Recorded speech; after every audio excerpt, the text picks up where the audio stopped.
بله دنباش از نهال نونرتیا انه کسی لباشور کردستان ما شانده که دسته سرکاتیا انه کسی به سرکاتیا سعود ملا سرکی انه کسی هروها سکرتری گشتی پده کسی لنونرتیا انه کسی لریما کردستان نه آرمانجا و شانده و هاتنا و شانده امزان بن از دیدگل ابرس سعود ملا وکو سرکی انه کسی بم مامس سعود سپاس بو در فتح گروری پیش کامیره یعنی وانها سردانا نونرتیا انه کسی کریه آرمانجا و سردانا و چل خودگره ام هاتني كردستاني راستي بوضعك عطلب وسرسال وحواري مجي سكني بون ما خست ام زياراكيش كردستاني ارشيك ام هاتن بيدري وام برادرا رجا رونشتن وممثليا مجلسها مال بيدري خست اموان ببينوان صورة خل تشتيق الكردستان الرجافة درباست أم دخوازن قد تبدأ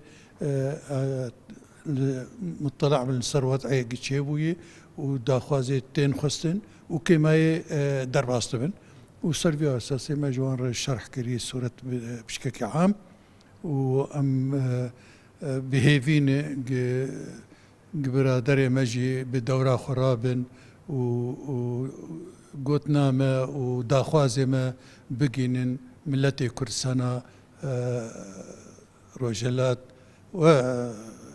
وباشور وبه او تشتانا تفدي جه بقرن وآلي كاربن بمره ما مثل سعود طيبت جبو دانستاندرین ناومالا کردی نزدیک بنا ناومالا کردی ناورا پیانه کی و انا کسی دا گشتیه چه حده کی گشتیه چرا ده کی اگر بس زلالش مرا بحث کی طبعا روجا ما دست فكري بن تشاف نريني امريكانا دي رعايتها امريكي للسربان دانستان ناهي واوبيرات بن ورونشتنجي او حاضرن في فترة او مثليني وان هاتن قهرتن آنها یکی نهاتی اوجی چوی اجازه لکرسانی جروجا چوی کار سکنان دی حیا وگر نرينا مده قال خال درباسون باشي ومقهاشتم بفر اتفاقات وهاتني بيسانوشي بس مجروجا عوليد قوتي اف اتفاقي قش بفقريداي يعني هناك نرنسري وهناك نرنسري امناك دفيق قشهر سري يعني وضع بشكل عام وقت خستن ببي حياة أمكار بين وأساسي أمتد شريك بين نج أم تابع بين يعني قلنا تابع الجمع لا يقبل كر دفيق أم شريك قرار بين وأم شريك وضع بين وأم شريك هيك بين قلنا والله كي بر كي كم أبا تشكيدنا بس حقيقة تخستن حركة كردية لسوريا دورة كوي عام من ذهبه وخدي قراري بدهر تشتيده واختار أم نبن شريك أم نبن خدي قراري. لفيدر بريدا يعني إنها سروكي كينو هاتي سرد صلاة تاريا أمريكا يا وكو جو بايدن مثلا ون بيجشوين النيانا طيبتش بوان دانستاندرين نامالا كردي. أم تمنيت كن جو بايدن بالدورة خرابة تشكي هيجا وأم تمنيت كان موقفي إيجابي بالنسبة قضية كردي وملتي كرد ودا خوازا مي وبري ما هناك تصريحاتي واختار نائب رئيس الجمهورية بو تشني باش بيركتن تمنيت كان السروي نريني خوبي ودا خوازي خوبي وقضية مي كردي بسركفي وأوجي كاربن آلي كارية مربكن جبو ابن خوشی ما بس خوشی در باز. ما مستسوت اقول طيبت جبو وان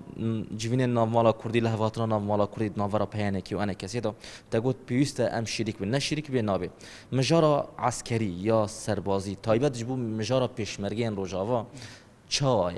کاری مرز بزلالی بیشی. جمع حياة إيرو موضوع پیشمرگان هاتي درس كرن ونهاتي مناقشة كرن لأنه بند أم درباز طبعا. نا ام بيوين نابه ما بري قوتي اتفاقية متكاملة جميع بنود اخوة يك جي كيم بن نابه دفيت تفد بفر بين سندن او قرار والسروي اساسي مهرن بندي بيشمركة بندك خاصة ووقتها قامتك مناقشة مي لجان خوي تخصصي عسكري تشيكن جبو قتشاوا اف بيشمركة دربا سواليت ببن وتشاوا جه بقرن وتشاوا دفاع ملتي خو بكن واللجام ماجي حيائير والجم انا كسي نقطة هي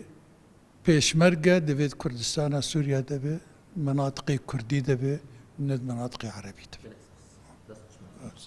وەکو سەکرەتێری پەدەکەسی هەروها سەرۆکی ئەنە کەسێ دەگەلمە بوو ئەڤژی نەرینەوە بوو بڵێ